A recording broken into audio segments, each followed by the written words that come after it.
Now I'd like to talk to you a little bit about projection mapping.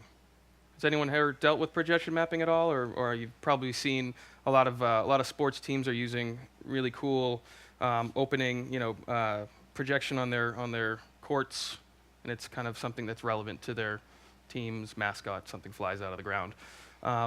This here behind me is the Olympic 2024 bid that we did, and we used projection mapping in an interesting way. We actually had 8K projectors just like these, 3 balconies up, shooting on mirrors straight down onto the floor. That's a custom-made screen surface stage that he was able to walk around on and do his presentation.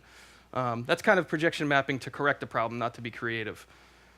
This is sort of an example of being creative. This is content that wasn't produced specifically for that shape screen. That was actually a screen that we made up here in the shop using foam core and duct tape. Wait, don't give away the secrets. Come on. That was 3D it wasn't built. It wasn't duct tape. It was gaff tape. But and the cool thing about this was, we were given a bunch of content from the client, and we were able to make it work with these shapes through various geometry correction procedures. And it turns out to this kind of cool thing that looks like it was designed together with the media, when in the reality was we saw the media kind of on site and played with it and made it work. I can't remember what's next. Is it the big one? It's a surprise. It is a surprise. Oh, this one, right. So this incorporates both the main stage and a couple of pieces on the sides. They're all mapped using 6 projectors, I think. Yeah, and then there's 4 separate screens, so to speak. This content was specifically created.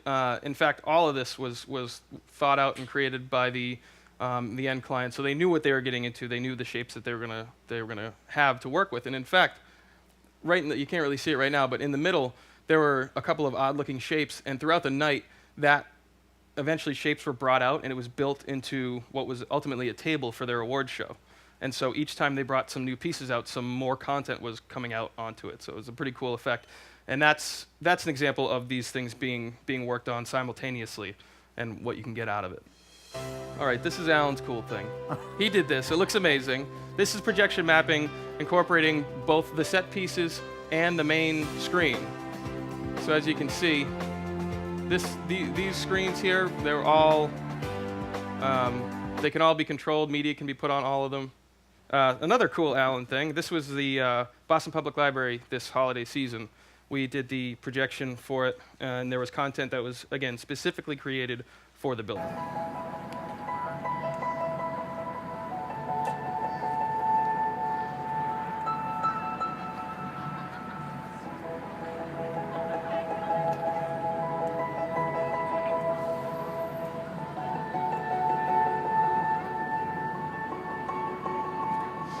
Alan suffered, and he was very cold, but it looks amazing.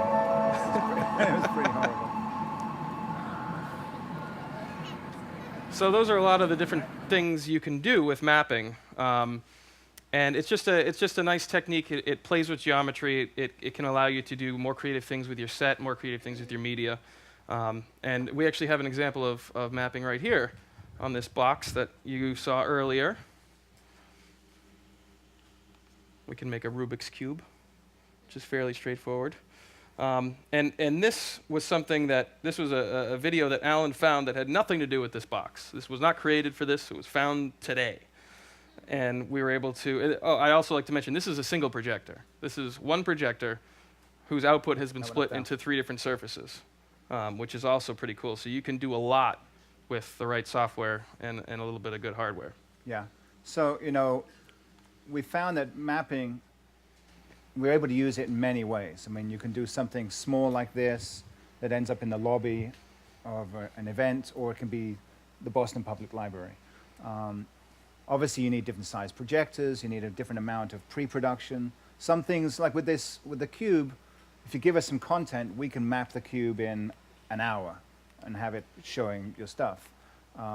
But if you want something like the library, then it needs a lot of work going into it. Also, outdoor events, those projectors were very large. This is a 10K projector here. The projectors on the library were triple stacked 40Ks, so there was three 40K projectors per side of the. We split. It was a blend actually on the library. And that's something else to consider. That was obviously not a surface that's designed to be projected on.